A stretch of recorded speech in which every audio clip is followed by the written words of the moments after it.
Hey, if you're considering retiring, one of the first things to think about is insurance.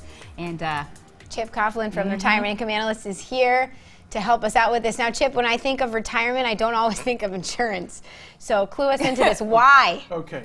Over time, people accumulate their largest assets as they move towards retirement. Okay. And if you hit a little bump in the road, it could completely wipe out your retirement dreams. okay. Okay? So we want to look at pre-retirees and make sure their insurance is adequate, because for the cost of a premium, you can transfer the risk to the insurance company. And we lined out 5 different things. Okay. Okay, first is property casualty insurance. This could be your homeowners, it could be your automobile insurance, and your umbrella policy.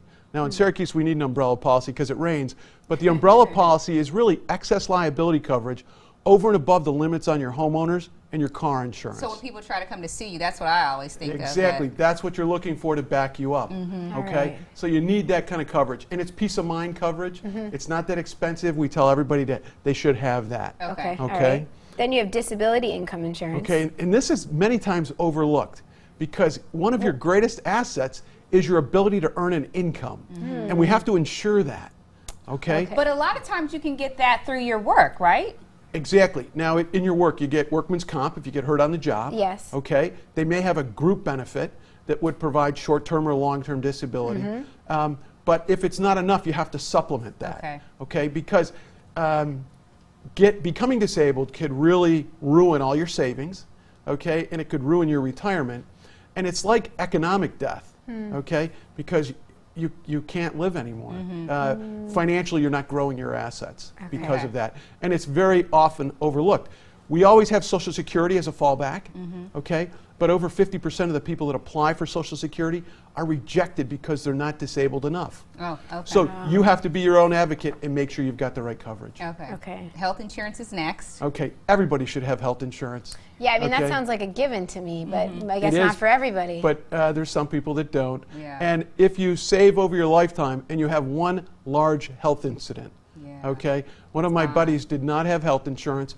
He was having a heart attack. Oh, so he jeez. got a ride to the hospital in an ambulance. He got a couple stents put in, a week in the hospital, and the bill was outrageous. Yeah, like I mean, thousands of dollars later. Yeah, Hundreds, I mean, probably. well spent because he's still alive. Yeah. Okay, but it's a big bill that he's paying off every month now, and that's really tough. So make sure you have health insurance. Make sure it's adequate. Long-term care. Okay, long-term care is a big issue. We're all going to deal with this at some point. 70% of Americans that reach retirement age, 70% are going to need some form of long-term care. Okay. 70%. And And it's that's not a- spelled out as KIDS. Okay, never mind. That's when you're young. That's when you're in that 18 to 35 age group. But, you know, strangely enough, and I wrote this down on my notes, 40% of the people that need long-term care are between 18 and 64. Oh, wow. Yes, What? because 18? yeah, they're disabled, they've been in a car accident, they've had Wow. head trauma or something like that. So it's something that's very real. And in our society today, long-term care insurance on the retirement side is getting harder to get because the number of companies in that marketplace have shrunk down. The qualifications to get the coverage have become harder and harder. Okay, so it's tougher to get. So the younger you get it, while you're still healthy, is a good thing. And last but not least, life insurance. Okay, probably everybody should have some life insurance. Let's assume husband and wife, one dies. What does that do to the finances in the marriage? Right. Looking forward to retirement. So life insurance is a calculation we do. It's a very important part of the pre-retirement planning. All right, and there's many different types of life insurance. Okay, from term insurance to permanent insurance. We could spend an hour on that. Yeah. Okay, suffice to say the life insurance has to be adequate and it has to be the right amount. Okay, and if you're thinking and planning for retirement, it may be something you'd want to carry into retirement. Some life insurance. Now, your employer is going to give you some.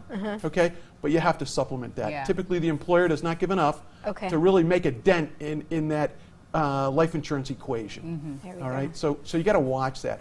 All of these play together, and from the 10,000-foot view, any of these issues could ruin your retirement. Yeah. Okay, so a little bit of planning, being your own advocate, basically, is going to help you cross that line and get into retirement and have the happy retirement. Okay. Yep. Got it. There we go. A lot of good advice. And if you'd like more information on Retirement Income Analyst, You can reach them at 892 East Brighton Avenue in Syracuse, or give them a call, 315-701-4440. They're also online, retirementincomeanalysts.com. A lot of info, but good info. Thank Thank you you. for having me. Thank you.